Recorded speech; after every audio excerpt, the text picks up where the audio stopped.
योऽन्ता प्रविश्य मम वाचमिमां प्रसुप्तान् सञ्जीवयत किल शक्तिधरा स्वधाम्ना अन्यांश्च हस्तचरणश्रवणात्वगादीन् प्राणान् नमो भगवते पुरुषाय तुभ्यम्।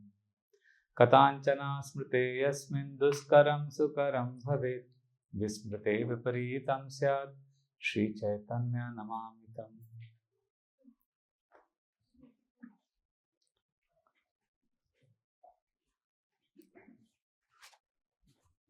Hare Krishna. Thank you to everyone for coming for this Srimad Bhagavatam class. I'm feeling overwhelmed to see all of you. And whenever I come to the Bhaktivedanta manor, my heart is filled with deep gratitude for many devotees, especially for Shuchadharma Prabhu and Kulangana Mataji, how, of course, Pranbandhu Prabhu and now Vishaka Mataji and Vaishnav Prabhu invited me to the manor this time.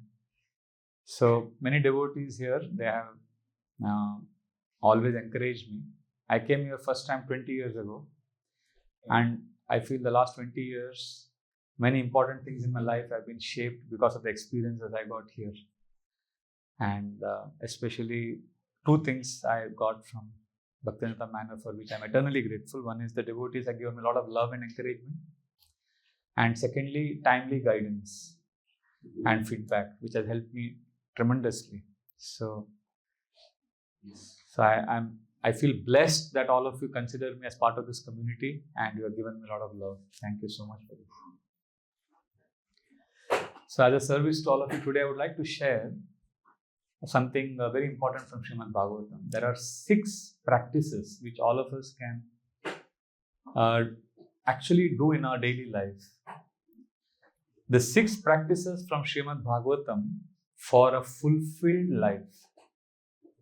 Or to put it in other words, today we are going to discuss the 6 practices that Srimad Bhagavatam encourages, which can help us live effectively in this world. If you note here, I didn't say happiness or happy living. I'm speaking about effective living or a fulfilled life, because of I'm not using the word happiness because of 2 reasons. One is happiness is so flickering and so fleeting that it's not worth talking about how to be happy because happiness keeps coming and going like seasons. So therefore, effective living or fulfilled life or purposeful living is more important. And second reason why I'm not talking about happiness is because happiness is a byproduct of a fulfilled life. When we have something deeper than what the mind and senses can experience, then happiness becomes a byproduct. Even if you're going through misery, there is an undercurrent of deep contentment, deep belongingness with Krishna. There is a deep sense of shelter which devotees have felt, although their life has been chaotic around them. So there is something Srimad Bhagavatam can give which is ineffable. You cannot express it in words. There is a deep sense of shelter that is beckoning you, that is calling you. I request you to listen to this with an open heart. So these are the 6 practices which are mentioned in Srimad Bhagavatam for effective living. Hare Krishna. So now when you are hearing this, many times, there are 2 ways of hearing Bhagavatam. This also I want to share right now. One is we come to a Bhagavatam class or we read Bhagavatam in a space of struggle, which means I have this problem. I want to sort out my life. I want clarity. I want control. I'm struggling so much. This is the space in which many of us approach scriptures, Bhagavatam class, temple, devotional service. There is a space of struggle. There is another space, which is the other end of the spectrum, where pure devotees live. They are in the space of surrender. They are like, when they read Bhagavatam or they chant or they hear classes, they are like, Krishna, whatever you want to reveal to me today, please reveal. Srimad Bhagavatam, I have come to you. Please tell me what is best for me so that I can serve you, I can serve devotees. So they are in the space of receiving. And they want to be a puppet in the hands of Krishna. And they want whatever Krishna wants to reveal to them, they are ready to listen. And there is the other end of the spectrum where I consider myself also, and many of you, I think we can all consider ourselves in the other end of the spectrum, where we approach Srimad Bhagavatam in our space, in I space. But there's a middle ground which we will reach today, where some time of the day we should be in the surrender space. At least some time in a day we should forget about my problems. I want to figure out my life. I need control. I need clarity. Just forget it. Krishna will take care. So the struggle space is the head space. We are trying to understand Bhagavatam through analysis, which is needed. The connection between all the verses, everything is needed. But also there is a surrender space, the heart space, where I simply receive Srimad Bhagavatam as non-different from Krishna. So with that, we will discuss the 6 principles or 6 practices. Actually, we can practice them.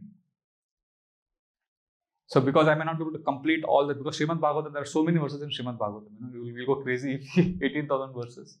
So what I will do, I may not be able to finish. So I'll briefly summarize what are these 6 practices, so that if you don't complete, at least you go back home with these 6 practices. The first is, which is all pervading in Bhagavad Gita also and Srimad Bhagavatam also, the importance of practicing tolerance. If you want to be happy, practice tolerance. And nobody teaches us this in this world.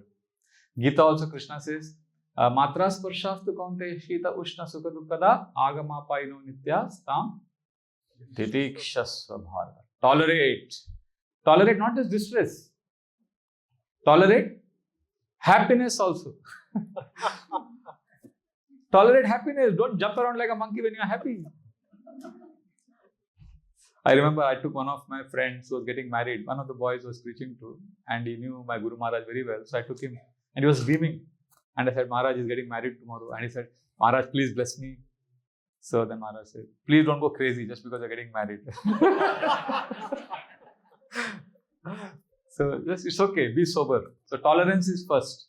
And you will see tolerance is very important, because from childhood we are taught, if you see psychology of our guidance we have got from childhood is, we always seek to increase our pleasure and reduce our misery.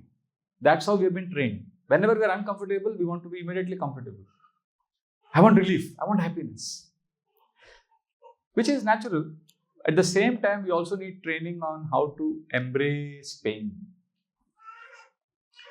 We need to learn to live with pain and misery. Tolerance is extremely important.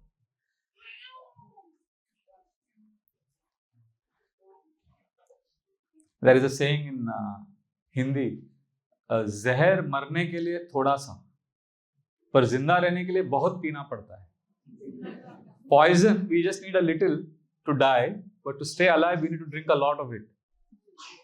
So that's life. But tolerance is the first practice which is mentioned in Srimad Bhagavatam many times.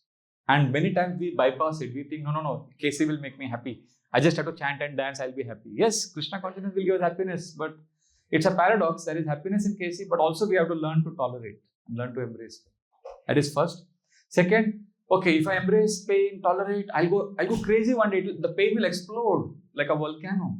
So therefore, the second practice mentioned in the Srimad Bhagavatam repeatedly in all the cantos is seek something higher, or have a philosophical inquiry, have a mood of asking questions, not about how to make my eating, sleeping, mating, defending better, but about what is the goal of life, what is life.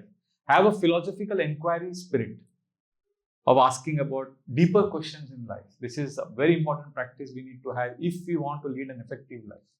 We learn to transcend our petty troubles that the mind gives us. The second practice. And then this ultimately is a nourishment for the head. Philosophical inquiry can lead us to speculation and constantly, yes, you will become a jnani. Therefore, Bhagavatam repeatedly mentions the third practice.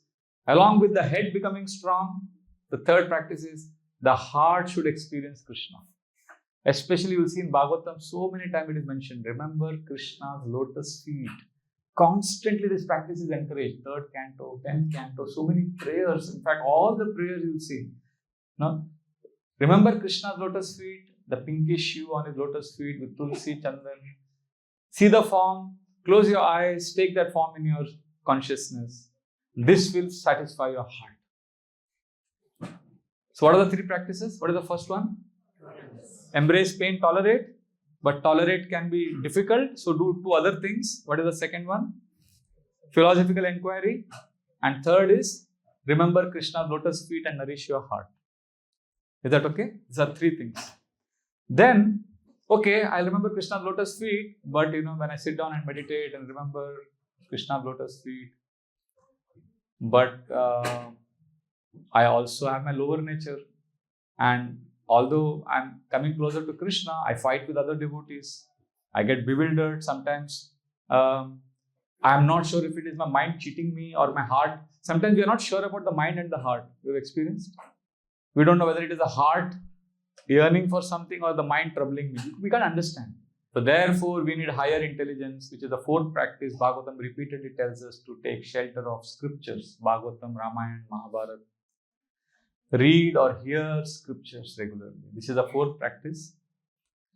And then you say that the fifth practice is, okay, I read scriptures, but I get confused. Sanskrit, I don't understand. So you will also see in the Srimad Bhagavatam repeated emphasis on having a guru, a teacher who will guide us in the practice of Krishna consciousness. Because guru makes it relatable to us. And finally, many of us may also face the challenge that we may not have access to guru, or guru may be giving us pure spiritual things, but we are struggling in our lives. So what we need is not simply scriptures and guru, we also need community, tradition, parampara, or a culture. So that also is the sixth practice, being connected to a community. So like this, these are the six practices that the scriptures encourage us to have in our lives to lead an effective, fulfilling life. I'll summarize what are the six. First is tolerance. Second, philosophical inquiry. Third, remembering Krishna's lotus feet. Fourth, scriptures. Study of scriptures. And fifth, the shelter of a guru will teach us the scriptures. And last, community, tradition, parampara, or sadhus, basically overall. Not just guru and shastra, but also sadhus. Sadhus means other devotees. So these are the six. So now regarding tolerance, one of the most amazing verses in the Srimad Bhagavatam, which is Prahlad Maharaj is talking to his father, Lord Nrsimhadev, is offering prayers. And this is one of the most amazing verses you'll find in the Bhagavatam. He is telling, Yanmai tunadi grihamedi sukham mitucham kandu yanena karayo riva dukkha dukkham tripyanti neha kripana bahu dukkha baja kandu tivan manasijam vishaheta dhira. He says that this world is a place where people are constantly seeking sense gratification, sex life. Yanmai tunadi grihamedi. One who is attached to sense gratification and is only thinking of sex life or sense gratification. Bhagavatam is a strong language. Everywhere you will see Shukadeva Goswami, he just minces no words. In fact, he begins the class. Imagine a speaker beginning the class by saying, so, all of you are dogs, pigs, asses, and camels. That's how Shukadeva Goswami begins. Shvavid vara ushtra khare samstuta purushak pashu net karana pato peto jatu nama gadagraja. If you don't hear about Krishna, you are a dog, ass, pig. So we should hear it happily. Oh, yes, yes. It's loving instructions coming from a pure devotee. So he's saying, Prahlad is also saying, Yan Maithun. Maithun means sex life. There are two topics which we never talk about. Sex life and our death. And Bhagavatam attacks, directly confronts these two topics. Everywhere you will see Bhagavatam talks about death and sex life. So he's saying, Yanmai tunadi grihamedi sukham. There is happiness in sex life, but tucham. Tucham means insignificant. Not only it is insignificant, sense gratification. Whenever we seek pleasure, now this is a generic word, pleasure. Whenever we seek pleasure, the principle is Kandu yanena karayor iva dukkha dukkham. The example is given of an itch. So you get an itch sometimes. And then karayor, you start scratching it. You get relief. Immediately you get relief when you scratch the itch. Thank you. But then what happens? Because you scratched it, then the itching becomes stronger. And then what do you do when the itching becomes stronger? we scratch it more. And we get little relief again. But as we get relief, the itch becomes stronger and it finally becomes, there is rashes and pus is generated. So all this misery could have been avoided if we had practiced tolerance in the initial stage. We start scratching, then itching more, then scratching more, itching, and eventually, Iva dukkha dukkham. We wanted happiness, but instead of happiness, we got dukkha. In fact, in the third canto, we see Vidura telling Maitreya Rishi, amazing verse. I feel it is so true even today. He's saying, Sukhaya karmani karoti loko, nate sukham va niditaramam va. Vindeta bhuya tatayeva dukkham, nayatra yuktam bhagavan vadena. He says, my dear Maitreya Rishi, I am amazed that we are all working hard for what? Sukha. Happiness. Sukhaya karmani karoti loko. We work hard for happiness. But what do we get? Nate sukham. We don't get that happiness. So we think, okay, I didn't get what I expected. Okay, let me at least get relief from the suffering. See, there is a difference between positive happiness and relief from suffering. It is like coming from -5 to 0 and then going to +5. Initially, we wanted to come to +5 from -5, but we now say, okay, I can't get +5, at least let me come to 0. But what does Vidura say? Sukhaya karmani karoti loko, nate sukham va niditharamam va. First, we don't get sukha, we don't even come to 0. Then what happens? Vindeta bhuya tatayeva dukkham. We go to -7. Tatayeva dukkham, we get more dukkha. What is this? Nayatra yuktam bhagavan vadena. Oh my Lord, please explain to me, what is this crazy material world? It's bizarre. So, Prahlad is in that same mood, echoing that dukkha dukkham, we want relief and from sense, and we take sense gratification. We could have tolerated that urge, but now we are suffering more and more and more. So therefore, now a very important point, Prahlad is not denying that there is pleasure. Sukha is mentioning there is some pleasure. Sense gratification does give pleasure, but the suffering is so much, the price we have to pay is so much that the great acharyas say, it is not pleasurable. I don't know which is the most favorite sweet of all of you. And once upon a time, I used to love jalebis or gulab jamuns. Now, gulab jamuns, imagine it's a very beautiful, succulent gulab jamun. It has to be served hot. And it is hot, brownish, and very soft. It's given. And so, can we deny it is sweet? It is sweet. But if you are told you have to pay 100,000 pounds for one gulab jamun, what would your verdict be? You would say it is useless. Is it useless? No, it is tasty. You will say, it is horrible. It is not horrible, it is tasty. But you are saying it is horrible because you don't want to pay 100,000 pounds for one gulab jamun. Right? That is what Bhagavatam, whenever Bhagavatam condemns sense gratification, Bhagavatam is not denying that there is pleasure in this world. It is just saying, it is just telling you, understand, Baba, there is the pleasure you are experiencing is not worth the cost that you are incurring. That's why Prahlad is saying, Tripyanti neha kripana. You are a kripana. Kripana means miser. Bhagavatam calls whoever is engaging in sense gratification as a miser. Who is a miser? Miser is one who lives very poor so that he can die rich.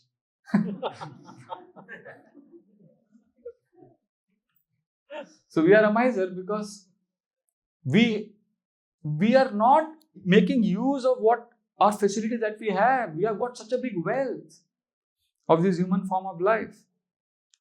We can achieve so much, but we are trapped in this sense gratification. And so much that seeking of pleasure instead of tolerating, because we are seeking pleasure, what the advertising industry is doing, they have trapped us. We are constantly seeking new gadgets, new pleasures. We have been royally fooled.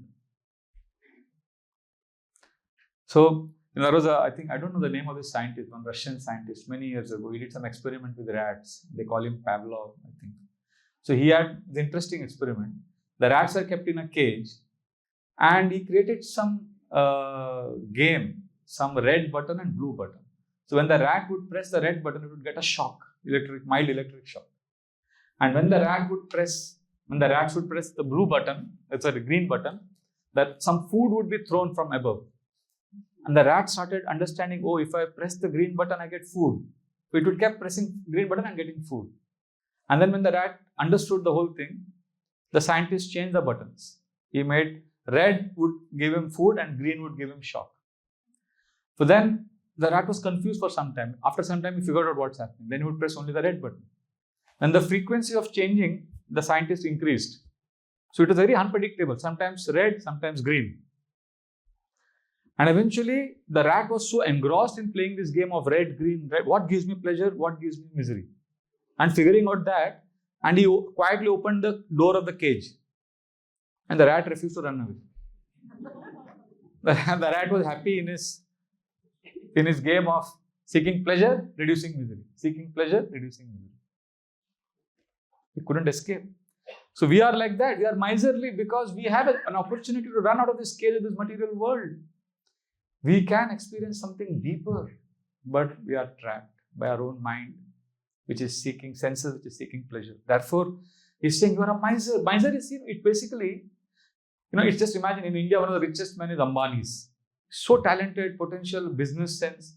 If somebody is very intelligent, has a lot of capacity, capability, and if he works as a simple, servant or a peon in some small clerical work in some office, you'll say, what are you doing here? You're capable of something so much more. Right? Similarly, we are capable of so much more. We have these faculties, human faculties, but we are just engaging in sense gratification and thinking of sense gratification. Therefore, Prahlad says, Kandu tivan manasijam vishaheta dhira. Please understand, learn. Kandu tivan means learn from this. He's not telling the Lord, learn from this. He's praying to the Lord and he's saying in that mood that we have to learn from this. Kandu tivan. And what we have to learn from all of this experience that we've gone through? He says, manasijam. All the pleasure we seek in our life is simply speculation. It is manasijam. It is not real. It's some mental tricks happening. The real happiness is eluding us. It's elusive. So don't be fooled by this. That's the Srimad Bhagavatam's verdict. Srila Prabhupada would often say, I've heard many sannyasis also say this. What is this happiness in this material world? Happiness is simply imaginary. And what you imagine, sense gratification, that imagination is much, much more than what you actually experience. What is that? The material world over promises and under delivers. I had a very personal experience of this, little embarrassing but funny. I grew up in a South Indian family, eating dosas every day. Dosas was staple diet for us. So anytime hungry, dosa. And just like, Western countries, they have bread. Bread is common. It's lying everywhere. Bread is very common. So for us, dosa was very common and very frequent. Of course, Sundays we would have a dosa party. So dosas was very common. So what happened? I went through one health regimen. So 60 days of practice of, one new diet system I followed, where I had to do fasting, intense fasting and cleansing. So 60 days, but I cheated on 21 days. So I followed only for 40 days. And now somebody who is a foodie who likes to eat a lot, and then suddenly I'm not eating anything, just drinking juices and fasting, cleansing. So the craving began to rise so much. So one day something very funny happened, and I would initially get hunger pangs, headaches, but the doctor had told me just tolerate for a few days and you'll get used to it. So then at one point of time I got used to it and I was comfortable, but that craving was not going. And one night, the whole night, what dream I had? I have to tell you this. I had a dream that my mother is making dosas and thin that urad dal ka dosa, and then I am eating that dosa with that chutney and hot sambar. And that experience of that taste of dosa enjoy that. How the dosa satisfied me. Where? In the real world? Dream world. The dream world was so real. It was so enjoyable that even now, if I close my eyes, I can remember that dream. And I can remember that experience of enjoying that dosa. In fact, that experience was greater than in the real world eating dosa. Because in real world, when you enjoy something inordinately, then you also get a reaction for it.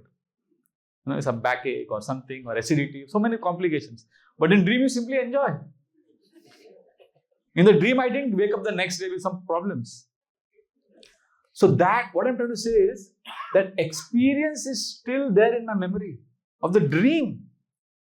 That's how powerful this mind is. Pulling us for sense gratification, but actually there is nothing. So what we enjoy in the mind is generally more. So therefore, Bhagavatam appeals to us. Learn to tolerate. Embrace, learn the practice of embracing pain. Not that you tolerate everything and anything. That's not the point. The point is, don't avoid the principle of tolerance just because you want to be happy, because this is a trap. Pleasure seeking is a trap. But the question still remains that if I keep tolerating, my emotions will explode one day, I'll go crazy. Therefore, Bhagavatam, Lord Krishna tells Uddhava in the 11th canto, don't simply tolerate. Also have a philosophical inquiry. Keep asking, what is happening? Why am I getting this craving? What is life? What is death? Who am I? Why bad things happen to good people? Does God exist? Have these questions in your mind. Yes, sorry. So this is a beautiful verse in the Uddhava Gita, where Lord Krishna tells Uddhava, Labva sudurlabhamidam bahusambhavante manusyamartadamanityamapiha dhira turnam yate tanapate danumrityu yavan nishreyasaya vishaya khalu sarvatasyat. Lord Krishna is telling Uddhava that you have a blessing. You means human beings. Labha sudurlabhamidam bahusambhavante. After great endeavors, you don't get that. And that's what you've got. What is that? Manushyam. You got a human form of life. What is special about human form of life? Manushyam. Arthadamanityamapiha dhira. It is arthadam. Human life is full of meaning. But anityam. It is temporary. Look at the paradox. It's full of meaning, but you can't be complacent and you can't say, okay, it is full of meaning and I have my whole life. No, anitya. Anytime this life can end. So now is the time to make that philosophical inquiry. Apiha dhira. Again, Krishna is telling Uddhava what Prahlad is saying. Apiha dhira. Tolerate all these cravings, sense gratification. And then what you should do? Turnam yate tanapate danumrityu yavan. Death is going to come. But before death comes, immediately work on realizing the goal of life. Nishreyasaya. Seek ultimate liberation. And you may say, no, but I want enjoyment. I want sense gratification. So Krishna says, Vishaya khalu sarvatasya. Arey Baba, it is available in all species of life. Everybody is enjoying. You don't worry. You will get it. Don't be so desperate for enjoyment. Enjoyment is available for everyone. Cats, dogs, ants, pigeons. Everyone is enjoying. It's always available. Focus on something deeper. Anityam. Human life is, anytime it can end. In Worli, in Mumbai, where I come from, recently there was an interesting news. One 90-year-old man, he goes for his morning walk every day. In the morning, he took his 4-year-old great-grandson with him for a walk. Just, giving love to his great-grandchild. So as they were crossing the street, a vehicle, he was having the child in his arms, and the vehicle hit them so badly that the child died on the spot and nothing happened to that old man. So he is completely unscared. So what is life? My God. 4-year-old child dies and a 90-year-old man is still healthy and strong. So can we guarantee that I won't die? I remember in one class I heard one teacher say, and I was new devotee, he said, can anyone here say that you will not die for the next 1 week confidently? And I know I was, sometimes you want to win an argument. So I was telling in my mind, I'm confident I can stay alive till tomorrow morning. Nothing can happen. I can take up the challenge. But it is so scary to raise your hand and say that. Because so many times we have put our foot in our mouth and we really don't know what's going to happen. We don't know about when death is going to come. We all remember our birthdays, but none of us know our death days. So that's a reality. Anityam, anytime it can end. So, Turnam yate tanapate tanumrityuyam. Don't wait, don't delay. So, what do we do then? Have a curiosity mindset. Make this inquiry. I see one of the best things we can do if you want to be really happy in KC. Have this, I'm trying to develop this curiosity mindset. Curiosity mindset means whenever I hear something which confuses me or which I don't understand, I just ask, I try to be curious. What is there in this? How come Srila Prabhupada is saying this? Instead of having a challenge, there is two kind of mindset. One is cynical mindset. Cynical means critical mindset. Hey, this must be an exaggeration. That's a cynical mindset. Curiosity mindset is, what is it? How can Srila Prabhupada say? Like I was hearing one class of Srila Prabhupada recently. Srila Prabhupada says, so we Hare Krishna devotees, we can chant Hare Krishna whole day. We never get tired. I said, really? I'm chanting my 16 rounds and I'm struggling. So, okay. Then I rewind it. I rewind, then again play. I heard it a few times and then I said, okay, let me enter that space. How can Srila Prabhupada say this? That means he's experiencing something in the holy name which I am not and I want that. That is curiosity mindset. If I say, oh, this is too high, this is not for me, then we become cynical. Instead of dismissing what a pure devotee is saying, we need to have a curiosity mindset, and that really helped, and that is how we all were when we were children. But somehow as we grew up, and as life started treating us harshly, not harshly, that's how the world life is, but we were not ready for it. So we became cynical. You see, children have this curiosity mindset. They always keep asking questions. So when we have a curiosity mindset, everything will be revealed to us. You know the story of Gautama Buddha? Prince Siddhartha became Gautama Buddha because he asked this question. He was on that, he asked his servant to take him out of the palace, and he saw somebody dying and he asked, what is this? He saw birth, death, old age. You know the story? It's a long story. And then he slowly realized, oh, this is life. What is suffering? What is death? Because he kept asking this question, he had this curiosity mindset, he became the enlightened one, Buddha. One of India's former, very, very famous presidents of India, Dr. Abdul Kalam, have you heard his name? They've written a very nice book called Ignited Minds. So, Abdul Kalam was very popular with children because he was a scientific bent of mind. So, he says he has done some 5,000 seminars for children. And he used to go to different schools and thousands of children would be sitting there. And he says he was very popular with the children for question answers. So once in a big auditorium, one child asked him a question. Who is the world's first scientist? And his answer received a thunderous applause. He said, a child is the world's first scientist. And he has many experiences in that book about what I learned from that book when reading that was how we need to have this inquiry spirit. Never give it up as you get older. He writes about one incident where in one class, one child, he is very expert in answering. But he says, once one child asked me a question, I could not answer that question. The child said, sir, there is no water in Tamil Nadu. No, there is no water in Rajasthan. And there is so much water in Brahmaputra, which is in Assam. So why not transfer that water from Assam to Rajasthan? All problems will be solved.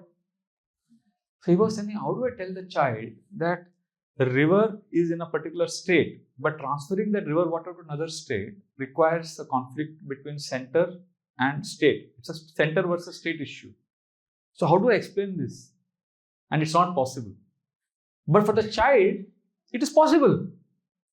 He has this mindset. So he's explaining two concepts. He says possibility mindset should be there, not cynical mindset. It's possible. Oh, whole day I can chant Hare Krishna and not get tired. It is possible. I want to know what it is. Srila Prabhupada is saying, scriptures are saying there must be something. So if we cultivate that, that's what Krishna is telling us. We need to cultivate that. And self-gratification. Khalu sarvatasya. Everybody is enjoying. It's not a big deal. Let's not focus on it. Everybody, dogs, pigs, eating. What are the four things? Eating, sleeping, mating, defending. Everybody is doing this. And animals don't need training for this. They know it. They know it. They don't have to go to school and college to learn. Like when I joined the ashram, all the brahmacharis, we were given 2 hangers to dry our kurta. We had one small locker and 2 hangers to hang our kurtas. And we had an open space where we would hang our kurtas. So, over a period of time, slowly the brahmacharis began to lose their hangers. And we were wondering who's stealing them. Because nobody had access to the ashram and it was a small place then. And eventually there were no hangers left. And the in charge of the ashram I remember he chastising all of us. He said, you are all irresponsible brahmacharis. Some generous grahastha donated these hangers to dry your kurtas and now you lost them. He just chastised us. So and then anyway we carried on with our lives. And one day I was chanting in the terrace of the ashram and I was pacing up and down. And suddenly my eyes fell on the almond tree across the ashram. And I was facing the top branch of that almond tree. And I was shocked to see a beautiful nest of the birds. And that nest was entirely made of hangers. Eating, sleeping, mating, defending. So where did these birds, did they go to some engineering college and learn civil engineering, how to make a house? Did they go to Oxford, Cambridge?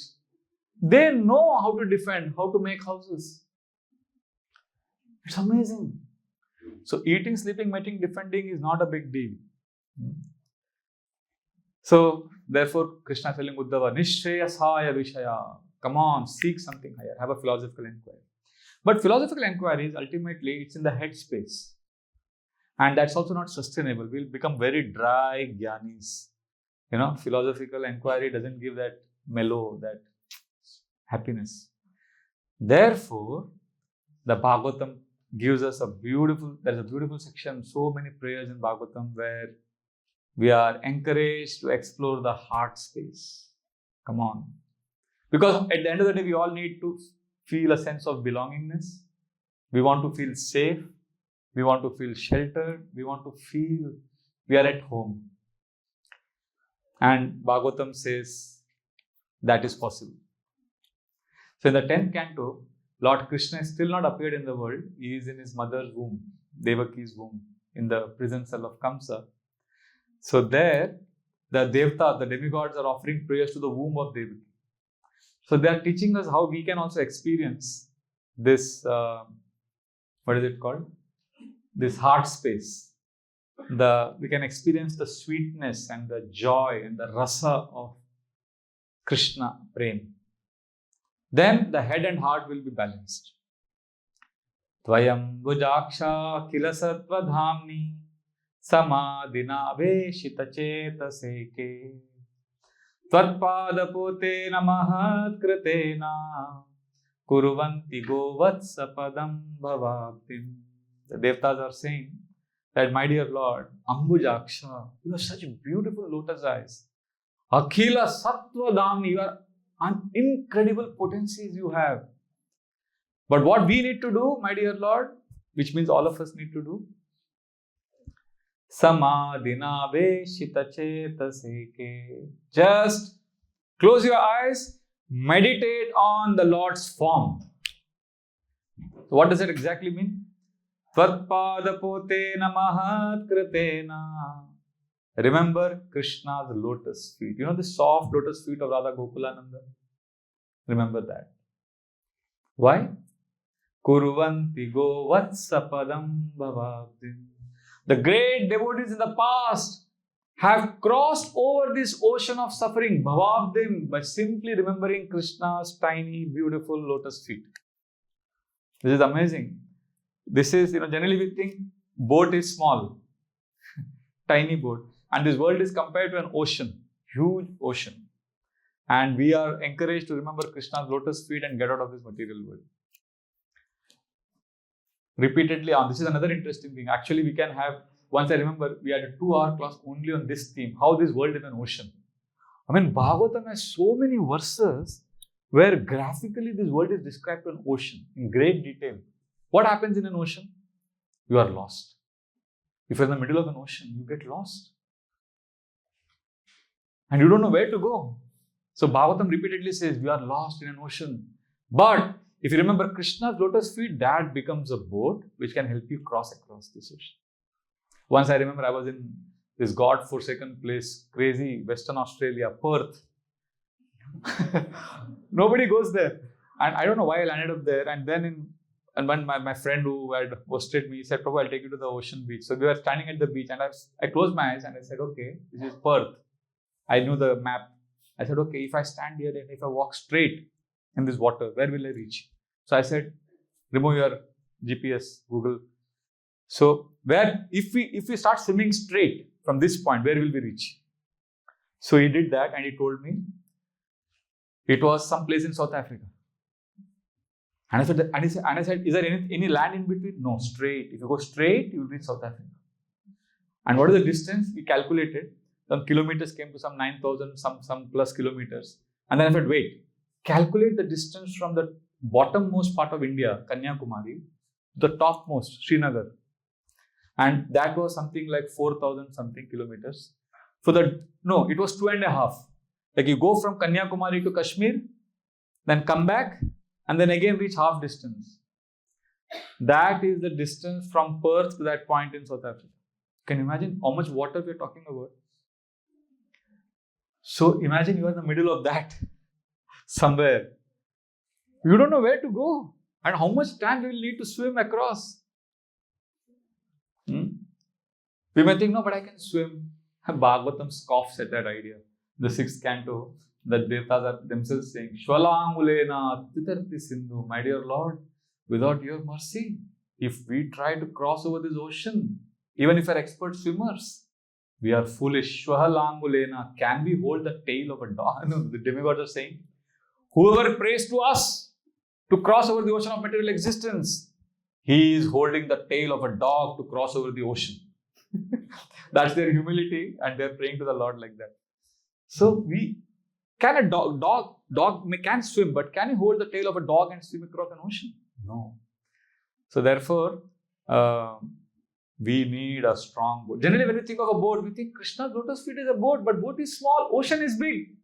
But look at the poetic analogy that the Devtas are saying. They are saying, Kuruvanti Govatsa Padam Bhavabdi. This ocean, when we take shelter of Krishna's lotus feet, which is like a boat, the boat suddenly becomes big. The boat becomes so big that the ocean, Govatsa, it becomes as small as water contained in the hoof print of a calf. The ocean is huge. The boat is small. But Krishna's lotus feet is a special kind of boat. When we hold on to Krishna's lotus feet, then that ocean becomes so tiny. That means the boat is much bigger than the ocean. That means if we remember Krishna, then our problem will be dissolved. Because we are accessing a much bigger reality. This is a very important point. Generally, we are so preoccupied with our problems that we underestimate the power of Krishna's lotus feet as a boat. So just connect with Krishna and then see how your problems appear insignificant. We generally think a lot about solving our problems. For some time in a day, let us keep our problems aside and let us focus on Krishna, Krishna's beauty, Krishna's mercy, Krishna's love. And then that ocean has become like this big, a calf's hoof print. In South India, there was a very witty minister called Tenali Rama. He was a minister in the kingdom of Vijayanagara. So once the king announced, he said, I have a riddle for all of you ministers. He made a line on the board. He said, can you make this line smaller without erasing it or without cutting it, breaking it? Without touching this line, can you make it smaller? Nobody could do it. And what did Tenali Rama do? He drew a bigger line. When he drew a bigger line, that line automatically became small. Right? Similarly, you may say, Prabhu, I have so many problems in life. I can't do it. I don't know what to do. I'm suffering so much. Itna problem hai, itna problem hai. Okay, then just get connected with Krishna. Krishna is so beautiful. There is so much variety. There is so many things about Krishna. Then our problems appear insignificant. So this is very, very important. And therefore, don't underestimate Krishna's power. He is Akila Sattva Dham. He has unlimited potencies. And once we experience Krishna Rasa, then life we can live effectively. We will suffer, we'll go through suffering, all that. That's not okay, but we will be able to add value to others' lives. We will be able to contribute. We'll be able to bring joy to other people. And that will make us feel, Arey yaar, life is good. So this is a very, very important point. Krishna gives us that rasa. That higher taste is the only solution for suffering of this material world. When you get higher taste, and how do we, a simple example, we all have experience. When we get a higher taste, then the lower taste doesn't attract us. All of you had some very low taste as children. Now that you find it very insignificant because you have a higher taste.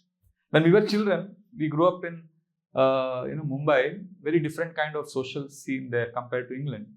So on the street corners, there would be these pan bidi shops, where small shops would sell cigarettes. So as children, I remember as a 7, 8, 9-year-old boy playing with, we had a game where we had to collect cigarette packet covers. And every cigarette packet had different points. So some cigarette packets we had 10 points, some had 2 points. And there was some had minus points like Ganesh Chap BDs. So they would have. So we used to collect that and then we used to exchange. And I don't know what, I don't remember the game, but I remember it was such a precious possession for us. A cigarette. And when these people would smoke cigarettes and sometimes the shopkeeper would, the used packet, you would sell 1 cigarette or 2 cigarettes to people and then you would throw away the cover. And we would go and grab that. And we would think, what a fool the shopkeeper is, he's throwing away 10 points. Now when I look back, that was our fetish, that was our craze. Now, we don't need it. So the point is, similarly, when we are attached, the things we are attached to, the evolved transcendentalists, they look at us with pity. The children, they're playing with such stupid things. We need a higher taste. Now, generally, when we speak about Krishna, higher taste, Krishna's lotus feet, meditate on Krishna's lotus feet and take that lotus feet in your heart. And I've seen devotees saying, Prabhu, I feel very inadequate. All these big devotees, they can remember Krishna, I cannot. It is very difficult. No. Then the very hope-giving verse, the Devatas, when they are praying to Krishna in the womb of Devaki, the next verse, they give a lot of hope. They say, no, it is not as difficult as we imagine. They say, Swayam samuttirya sudustaram dyuman bhavarnavam bhimamadabra sauradha bhavat padamborvanavamatrate nidhaya yata sadanugraho bhavan. They are saying, oh my dear Lord, Swayam, you have told us so many times in so many places that if we simply remember your lotus feet, all our problems will be solved. Although Sudustaram, this world is very difficult to cross over this ocean. But your boat is a very special kind of boat. It is a sun, it is not simply a boat. A very interesting analogy now. First they said Krishna's lotus feet is a boat. Now they are comparing Krishna's lotus feet with the sun. And this material ocean is not an ocean of salt water. They are saying Bhavarnavam Bhimam. It is an ocean of darkness. So how do you swim across an ocean of darkness? Even if you have a boat, where will you go? You need sunlight. Dhyuman, that is Krishna's lotus feet. Krishna's lotus feet, when you meditate, it will become the sun in our heart and all the darkness will go away. It's a very beautiful analogy. Like in a dark ocean, a candle will not help. You need sunlight. So he's saying you need the sun, the ocean of darkness. We don't know where we are going, what we are doing, but we need this. And the devotees are very kind. They will help us. Our problem right now is we are in an ocean of darkness. All of us are in darkness. Imagine in a dark room, there is no light. Okay, we could at least be peaceful sitting. But what we are doing in this dark room, everybody has a sword in their hand and everybody is running around waving the sword. What will happen if you are running around with swords in both hands? And you don't know where you are going and you are hurting yourself, hurting others. And we cut, we bleed, and there is no experience of Krishna. See, the light comes, the sunlight comes, Krishna Surya Sama, Maya Hoy Andhakar. What is that? Next slide. Jahan Krishna Taha Nai Maya Radhikar. So we need son of Krishna. There is one lecturer of Srila Prabhupada in Bombay. He is telling the Indians, all Indians people are sitting. He is telling about Western life. And what an amazing analogy Srila Prabhupada gives. He says, in Western countries, there are lot of nice facilities compared to Indians. But they don't have Krishna. So they are also suffering like you only. So then he says, he gives an example of sun. He says, sometimes there is no light. So you have nice light, tube lights, floodlights, all this, but no sun. You may have all the light, but all artificial light, but no sunlight. Is that okay? Somewhere there will be a vacuum. So Srila Prabhupada says, similarly, you may have all opulences, facilities, everything. That is like having light, artificial light, which is needed. But ultimately you need son of Krishna. That is not non-negotiable. So, I was doing some research on this some years ago. There is an interesting disease in Europe and even in many places in America. It's called SAD, Seasonal Affective Disorder, SAD disease.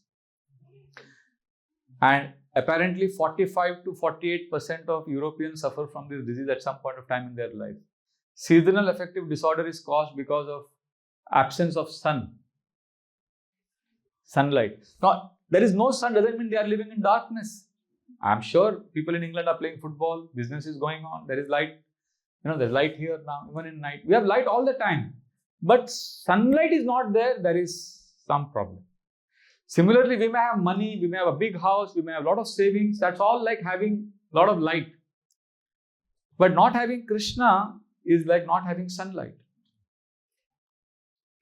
And therefore, the Devatas are saying that you are the sun and your devotees like Srila Prabhupada, Adabra Saurada, they are so good that they are making this sun available. They are making it available for us. Srila Prabhupada easily made. Srila Prabhupada is telling the people there, we have taken Bhagavatam, we have taken Krishna to America. We have given it to all of them. So sun is there now. We just have to add Krishna to our lives. And then if you are feeling discouraged that it is so difficult, the last line of this verse is the most amazing thing I have ever heard in Bhagavatam. The Devatas are saying, Nidhaya yata sadanugraho bhava. Nidhaya yata. They are saying these pure devotees have taken this boat of Krishna's lotus feet and they crossed the ocean of material existence. But as soon as they crossed, if you take a boat and cross the ocean, the boat goes with you, right? But they are saying, Nidhaya yata. They took the boat and they crossed the ocean, but I see that the boat is here in the material world, so that I can use it and go to the spiritual world. What a poetic, graphic way of explaining that pure devotees have used the process of hearing and chanting. They have gone back to Krishna, but they have left the process for us so that we can access it. And we have to do the same thing which they did. What did Srila Prabhupada do? Deity worship, chanting, hearing, cooking prasad, feeding devotees. That's what we have to do. Same thing. Now, Bhakti Vaibhav Puri Maharaj, Bhaktivedanta Thakur's disciple, very senior. I was fortunate and very recipient of a lot of mercy that I could see him, hear from him. So I remember when he was very old, his whole life, he was very famous for this seva. Anybody coming to temple, you would only give them prasad. He was a prasadam serving addict. He always wanted to serve prasad to everyone. Even in his last moments, when he was gasping for breath, he was leaving this world, anybody would see, prasad kaya? Prasad. Just such a simple process bhakti is, chanting, hearing, taking care of devotees. So we need to have this faith that Bhagavatam is there, Krishna's lotus feet is there, and it is a boat which will help us cross over this ocean. And remembering Krishna's lotus feet is a great strength. It is the sun which will remove all the darkness. Now the problem also is one more thing. Now the fourth principle, three principles we have discussed, right? Tolerance, philosophical inquiry, and Krishna's lotus feet. Now the problem is Krishna loves to play hide and seek. You may use all your efforts to close your eyes and meditate on Krishna's lotus feet, and still Krishna will be in existence. Therefore, we need the fourth practice, which is scriptures. We need scriptures in our life, and that is what will make things complete. Otherwise, Krishna's lotus feet, how will you meditate? In India, every week there is somebody claiming to be Vishnu, Krishna. So, will you meditate on his lotus feet? So, India is filled with God of the week. Every week there is some God coming up. So, we need clarity, and scriptures provide that. Lord Chaitanya tells Sanatana Goswami, Maya Mugdha Jiver Nahi Swatah Krishna Gyan. Living entity is completely covered by Maya. He cannot understand himself. He cannot understand by his own intelligence who is God. Maya Mugdha Jiver Nahi Swatah Krishna Gyan. Jivera Kripaya Koila Krishna Veda Puran. Therefore, out of mercy for the living entity, Krishna has given us Vedas and Puranas. So, with the scriptures, we can get clarity. Not only clarity when we go through suffering, because scriptures tell us what is the suffering, we are able to tolerate. Imagine there is a hospital where there are two beds kept, bed A and bed B. Just imagine this scenario. And you see when you enter the hospital, you see two patients, both are screaming in pain. And you are thinking, both are suffering. Both are suffering. But the difference is patient A, the bed A, the patient, his disease has not been diagnosed. He doesn't know what is his disease. And a lot of experiments have been done. And is confused. Bed B, the patient, he is also screaming in pain. But his disease has been diagnosed. The treatment is started and he knows when he is going to get cured. So although both are screaming in pains, one of them is better off. Who? The second one. So you see how knowledge helps. Knowing the truth, reality helps. Therefore, scriptures are extremely important. So let us not underestimate this. Because our intelligence can be contaminated. But scriptures can be confusing sometimes. Right? Therefore, Bhagavatam, Lord Krishna tells Uddhava very poetically, along with scriptures, we need something else. Hrideha madhyam sulabam sudurlabam plavam sukalpam guru karna dharam mayanukule nanabhasvateritam puman bhavabdim nataretsa atmaha. He says, you have got this human form of life that is like plavam sukalpam, that's a strong boat in itself. This is the boat by which we can cross over this ocean. But simply having a great boat is not sufficient. You need a plavam sukalpam guru karna dharam. You need a captain of that ship. And Guru is the captain. Guru is needed. Along with Guru, Krishna says, this sometimes we get sentimentally attached to Guru. Oh, Guru smiled at me. Hari bol. So therefore, is saying, Maya anukulena nabhasvateritam. The captain is needed for the ship, but we also need favorable winds, which will help the ship go smoothly. And I say the instructions are given and which are present in the scriptures, that is a favorable wind. And if you have a strong human life, if you have a good human life with all the faculties, which is a strong boat, you have a guru, and you have opportunity for scriptures, which is a favorable wind. And still you are not using this human form of life. Oh, sa atmaha, you are committing suicide. Krishna's verdict. That we are committing suicide if we are not using this facility. Because we are occupied with our own problems and our problems are so tiny. The 8th chapter of Bhagavad Gita, Srila Prabhupada gives a very graphic example. Brahma's life is how long? 311 trillion years. Srila Prabhupada says, in the sky of eternity, Brahma's life is as brief as a flash of lightning. How long does a lightning last? So that's how long is 311 trillion years. So what is our 60 years of problem that we are carrying in our head? So I think we have taken ourselves too seriously. This is important because sometimes we have this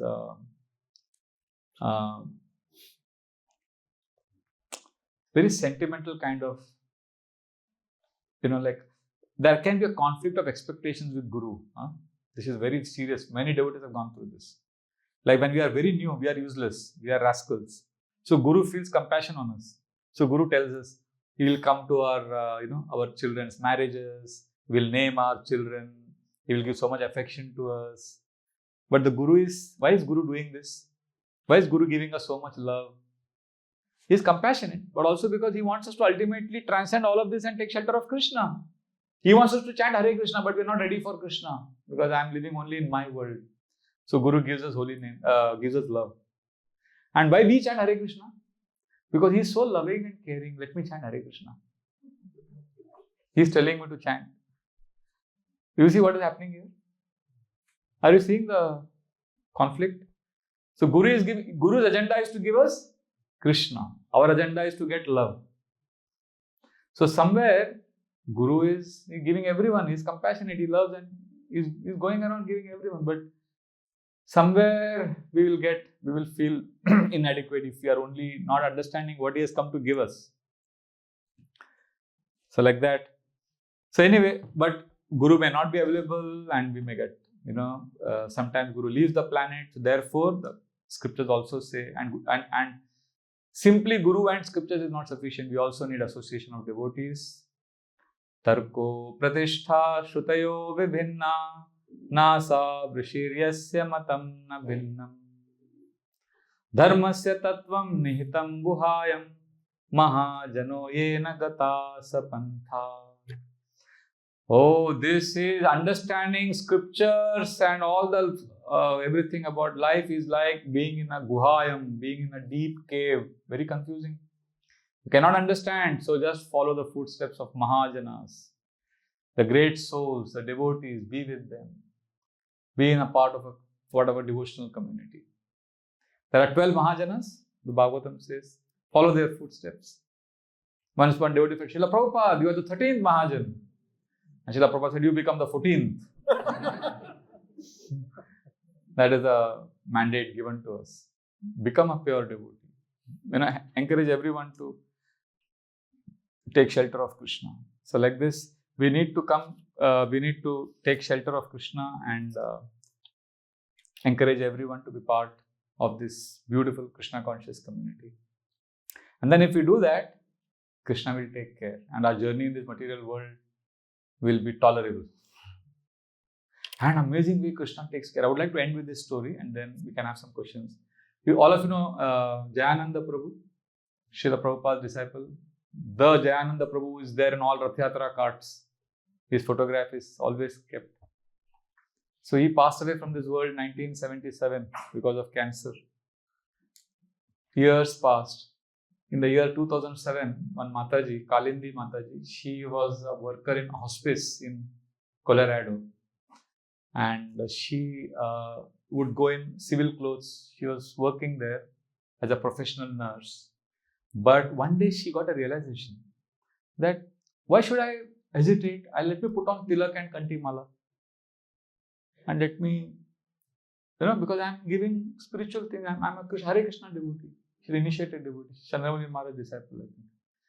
So she went to the hospital that day wearing kantimala, tilak with bead bag.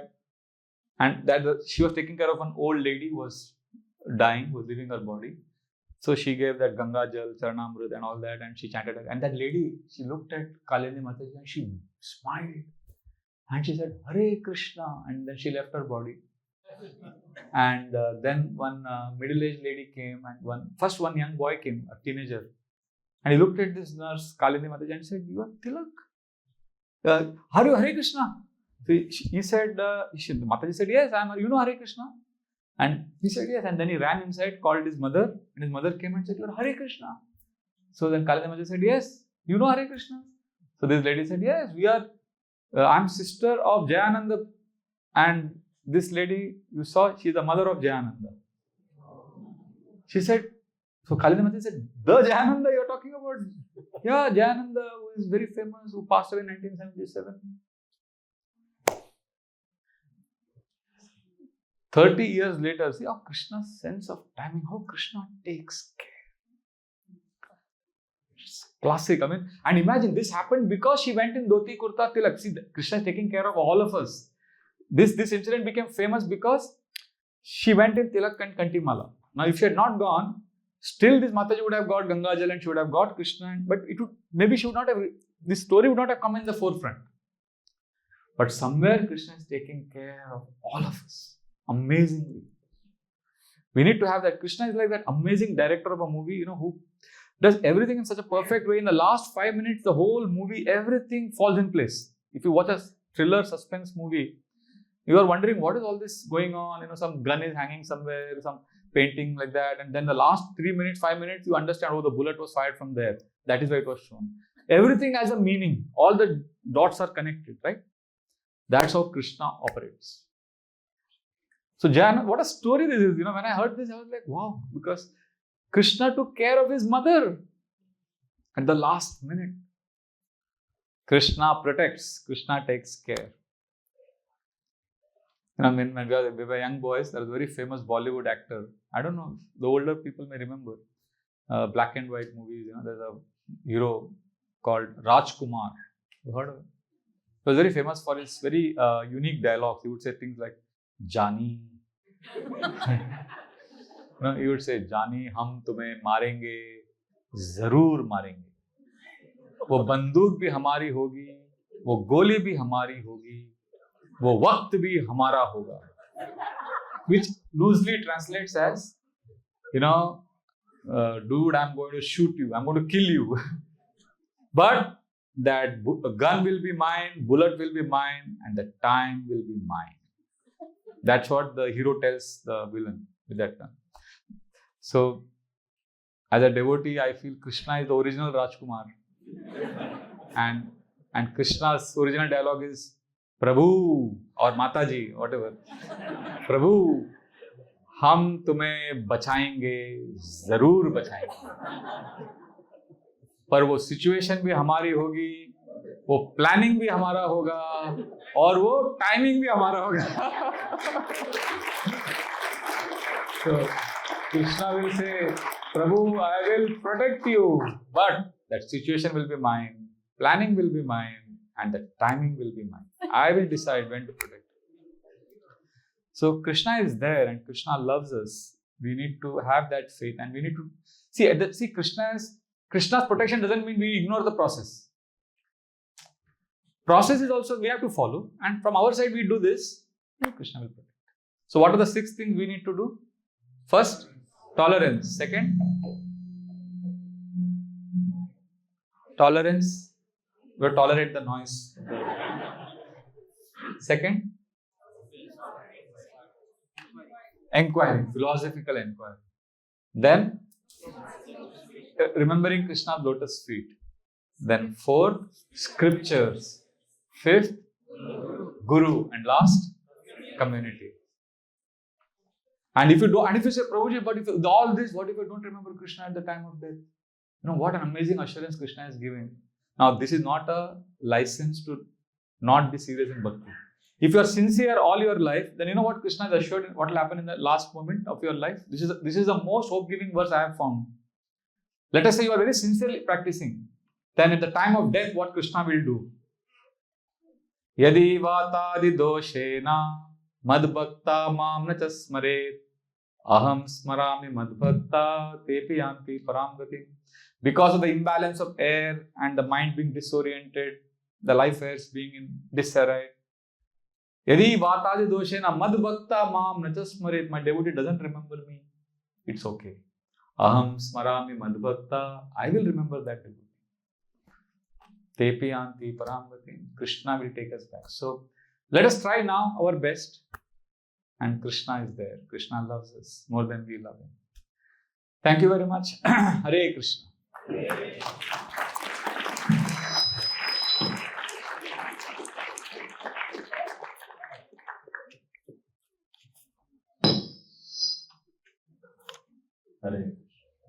Hare Krishna. Will you please express our gratitude to Vraja Bihari for speak loud. Hare Bo.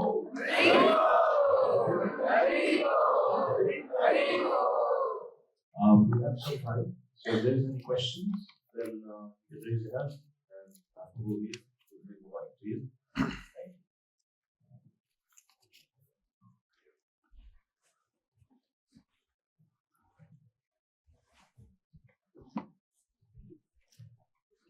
Hare Krishna. Hare Krishna.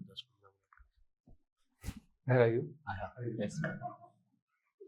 I wanted to ask, you mentioned this point about developing a possibility or curiosity mindset. Can you help me understand how I can do that? It seems like my mind is very critical. I look at the world in that way. And so I wanted to, get some very practical advice from you on how to... So the whole class was on how to practice spiritual life. And one of them was to develop a curiosity mindset. And if I now answer that how, then the next question would be how to get that. So in ISKCON, there are some questions called as how to do it questions. And the answer for all those questions is, you do them by doing them. How to become sincere, Prabhuji? I have no answer for that. You become sincere by becoming sincere. How to develop a curiosity mindset? You develop a curiosity. Instead of asking how, we should ask why. Why do you want to develop a curiosity mindset? See, why? We don't want to ask why, because why is painful. The answer, because that is your answer. How you will get from scriptures all the time. Preachers will always tell you how, but why is your answer. I remember I used to preach in Mumbai many years ago, Borivali, and I gave a class on chanting. After the end of the class, somebody said, Prabhu, you gave on chanting. How do we chant Hare Krishna? So I spoke about that. He said, how do we chant? We have the beat and everything, but how do we actually chant? So I spoke about these 3 techniques Chandramouli Maharaj gives, prayer, posture and all of that. So then he heard it. And then next week somebody asked, Prabhuji, you spoke about these techniques, but how do we practice those techniques? I said, you need to have a Sattva Guna lifestyle, and I spoke about that. And next week somebody asked, oh, how do you become Sattva? Life is so difficult. But then I said, the following, I said, Sattva Guna comes from slowing down your life. You need to slow down. But then following week, somebody asked, Prabhu, our life is so fast, it's impossible to slow down. How do we slow down? Then I said, you try some breathing exercises. So I taught them the different types of breathing, journaling and prayers. I call this as BJP technique. So I taught all of that, and then they were very happy. And the next week, somebody said, Prabhu, how do we follow this BJP method? It's so tough. So then I said, it's all useless. Just chant Hare Krishna. So then following week, somebody said, how do we chant Hare Krishna? I said, you have to listen. Prayer, posture and pronunciation. That is the best technique for chanting. Now following week, somebody said, how do we develop that? I said, by doing Sattva Guna. So that goes on and on and on. Somewhere we have to break. I'm sorry, Prabhu, I'm not trying to demean your question. I'm just saying that, I got tired of asking this how. So I realized I'm going nowhere. Then suddenly I started asking why. And that was, my life changed dramatically when I started asking why. Why are you chanting Hare Krishna? I know many of you will raise your hands. And the answer you will give is, I'm chanting Hare Krishna because it is a dharma for Kali Yuga. Somebody will say, chanting Hare Krishna will give us love of Krishna. Third person will say, chanting Hare Krishna is the order of Srila Prabhupada. These are all public responses. I'm asking, what is your private response to this question? Why are you chanting Hare Krishna? One day I was chanting, I asked this question, then I wrote my journal, why am I chanting Hare Krishna? And the answers were very painful. I was driven by some fear, inadequacy, some superstition that if I chant, my material life will be better. These things, we don't want to be aware of certain inadequacies that we have. So if we have why clear, then how will manifest automatically? How will be revealed to us over a period of time? Because each one of us has a different how. But how will reveal if your why is clear? But still, you can develop curiosity mindset by practicing one type of hearing. If you want, I can say something very practical. Sachinandan Maharaj shared this, which is very, very useful. I wanted to give the technique later. First, I wanted to. So, he says very nice. He says, first you hear any class or read anything. Hearing is what we commonly do, or reading. So then you ask a question, what did I hear now, or what did I read now? Answer that. After that, ask the second question. What did I learn from this? There's a difference between what did I hear and what did I learn. Once you answer that question, then you ask the third question. What can I apply from this? What are the three things? What did I hear? What did I learn? What can I apply? This is called Shravan, Manan, Nididhyasana. So like that. Is that okay? Very nice. Yes, Hare Krishna.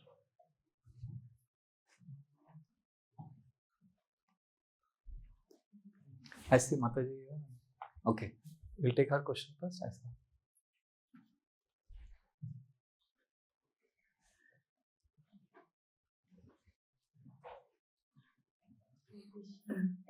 If we need to speak and face the truth, which is whatever was the next thing to bring, and we might, end our junior body. I wonder why, in fact, coming to the word tolerance, in a sense, why is it we must tolerate anything? No, I didn't. Good or bad, and if we know we're going to leave the world, why is it we do many planning, future planning, getting married next year, we have a child the following year, because that's the expectations. Yeah. No, we didn't say tolerate everything. See, there's some things we can't resolve. We tell a tree to tolerate. Tree tolerates because the tree can't do nothing. If there are situations you can change, but then you will realize some things you cannot. We plan for our children's wedding because that's a duty. We all we are part of Varnashram, and we do this duty sincerely, knowing that Krishna is the doer. Ultimately, Krishna does everything. Why are we chanting every day? We are doing all this so that Krishna is pleased, and eventually Krishna feels, okay, you are sincerely tried. See, our efforts and Krishna's mercy are independent. But there is some way we need to show our sincerity to Krishna. So we do that. So we tolerate what we cannot change, but if we can add value, if we can help, and if we can improve the situation. Tolerance is not it's not synonymous with irresponsibility. It's not that, okay, just face suffering, or somebody is going through abuse. Seek immediate help. Tolerance is not that, you just become a recluse, you just withdraw and you suffer within. That's not tolerance. That is not what we meant. Tolerate, what is that famous serenity prayer? God, give me the, that famous prayer? Lord, give me the strength to change the things I can, the serenity to accept the things that I cannot change, and wisdom to know the difference. See, I am talking tolerance in the context of many devotees have gone through this. That, after some years, we realize that I cannot change certain aspects of my life. I tried so much. And they keep trying. But then I realized, well, if some things you cannot change, that means it is not something to be changed, but it is a truth to be accepted. So there are some truths that we need to accept, and we don't and we are not able to accept that truth because we are constantly trying to change the situation. So in that context, we said tolerate. But you cannot tolerate your anarthas. Okay, I have this anartha, so let me. It's not a license to be shameless. I cannot do anything about it. No. So we need to be sincere and move forward. And the results completely independent. Krishna has this amazing sense of humor. I'm chanting for so long, so many years, and Krishna, when he feels merciful, okay, he'll give you mercy. And you are like, what did I do for this? And there was a billionaire. He was asked, how did you become a billionaire? And he gave an amazing story. He said, I was poor, I was a beggar, I had nothing. And I had left home in the childhood, so I had nothing, I was very poor. I got an apple. Instead of eating that apple, I sold it for 2 rupees. And with those 2 rupees, I purchased 2 apples, then sold them for 5 rupees. Then I got 5 apples, then I sold them, and then I made a profit of 4 rupees. Then I got 10 apples, and then eventually I had 20 apples. And then I got the news that my very wealthy aunt, she left her body and she left all her property in my name. So I inherited a massive fortune. So that's how I became a billionaire. So how do we go back home, back to Godhead? This is how we go back home, back to Godhead. I chanted 16 rounds that day, Prabhuji, and then I was going through this sickness. I chanted 16 rounds and I did this sadhana, I did this bhajan. I tolerated this injustice in the community. I did all that. And then, what happened? Krishna took you. But that's not because I did this. Krishna, I chanted, so you take me, better take me. No. So we do all this tolerance, this discipline, commitment, sincerity to show Krishna, see, I'm sincere. That is why I said tolerance is incomplete without remembering Krishna. It's dry. Okay, we'll end with the last question, Prabhu. Prabhu had a question I want to give him.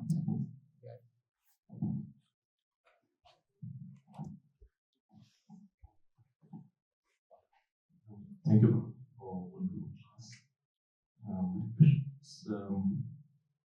All of our problems, everyone's problems basically is because we are heavily under control of Maya, right?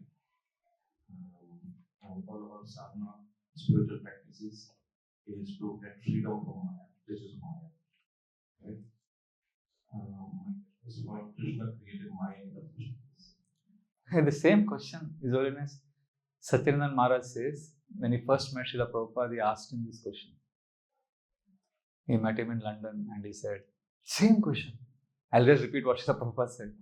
So Satyananda Maharaj asked him, he was a young brahmachari, he said, Srila Prabhupada, Maya is so causing all the problem. Why did Krishna create Maya?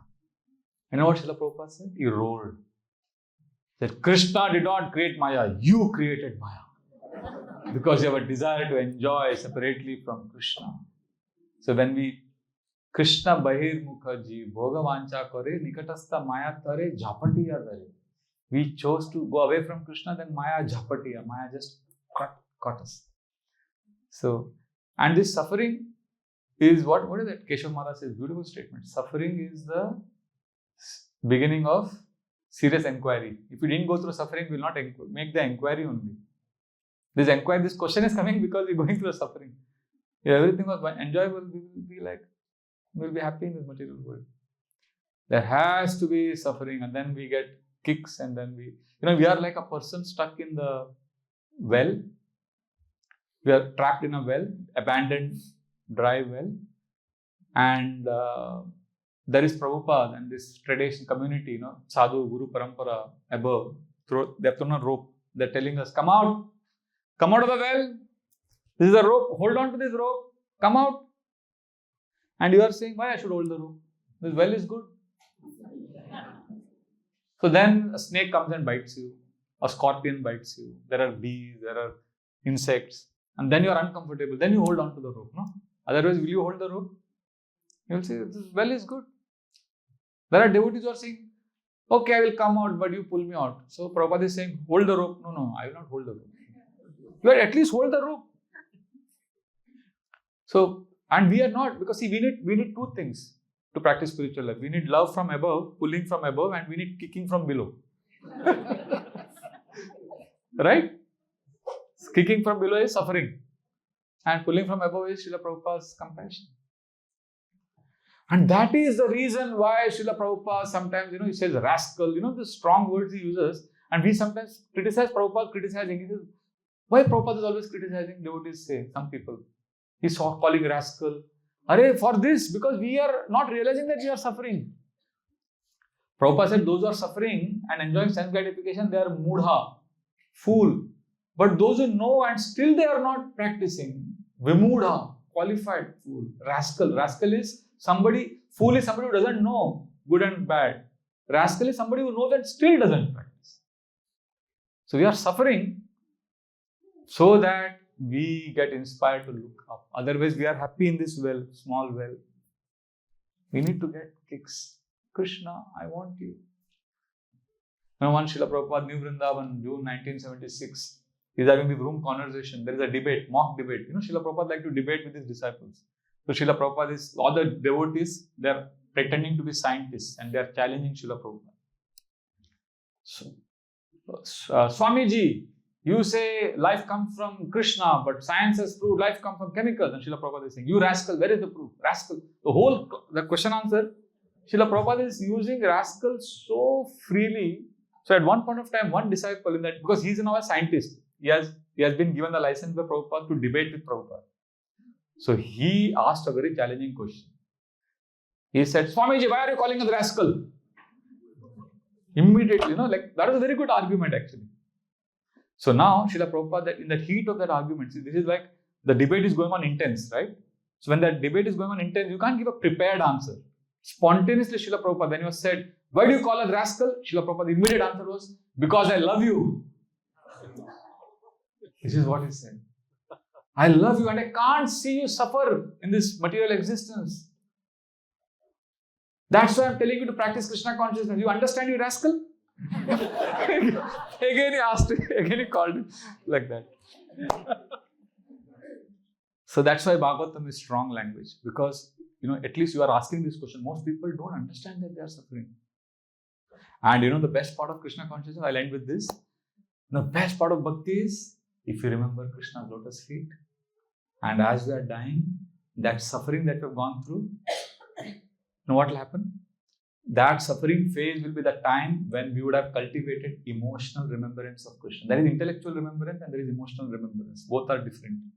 Intellectual remembrance is what I did just now. Showed off all the verses I memorized. And we quote left, right, center, connection between verses, 6 points. This is all intellectual remembrance. Emotional remembrance is how Krishna is there in my life, how Krishna has protected me then, how Krishna... All that remembrance of Krishna with emotions, that is emotional remembrance. So if you go through suffering, that is Krishna giving us opportunity to add emotional remembrance. And when we are dying, the best part, I've seen devotees say this, all that suffering I've gone through is worth it, Prabhu. And in the fag end of their life, this is what many devotees have said this, because I experienced Krishna. Kunti Devi has gone to the extent of saying, Krishna, give me more suffering. We can't imitate. Please don't ever pray like this. In fact, I know devotees who memorize all prayers of Kunti, but they don't memorize this prayer. Because they worry that if I'm chanting this verse, trying to memorize it, as I'm memorizing it, if Krishna hears it and says, so be it, I'm going to get so much suffering. But that is because Kunti doesn't want suffering. Kunti wants what happened when she was going through suffering. Krishna gave her something, some experience. And that experience was so good that she is okay with getting that suffering again. Because she's going to get that also. Getting what I'm saying? Like there was a boy in the slum area of Mumbai, an orphan boy. He had no mother, father. And he was growing up with other orphans and playing cricket one day, and he got seriously injured. He fractured his leg and he screamed in pain, and he was rushed to a charitable hospital nearby, where a very kind-hearted nurse took care of him. And he was overwhelmed. He had never experienced a mother's love in his life. And he was like, wow, this is what is love. And then of course, after a few weeks, he got cured. He went back to his slums. He started playing with his friends, cricket. And as he was playing, he kept looking at the direction of the hospital. So his friend said, what are you looking at? He said, I wish I get that fracture again. So his friend said, you were screaming in agony. You want to go through that again? And he said, yes. So you think he wanted that fracture? Why was he saying he wants that fracture again? Because he got something from that nurse, that love from that mother. So that's why Kunti, when she went through all that, what a calamity. Her two sons are killing each other, Karna and Arjuna. What pain she must have gone through and what Krishna must have given her there at that time. We don't know what it was. But she's willing to get that again. That means Krishna has something up his sleeve that we have only theoretical understanding. So what we can do from our side, this is a take-home request. Let us add emotional memories of Krishna rather than simply intellectual remembrance of Krishna. Means whatever you have gone through in life, connect some emotion to that event with Krishna. Then all our suffering will be put in proper perspective. Is that okay? We'll stop here. Thank you very much. Hare Krishna. Grantaraj Srimad Bhagavatam ki jai. Srila Prabhupada ki jai. Vraja Bihari ki jai.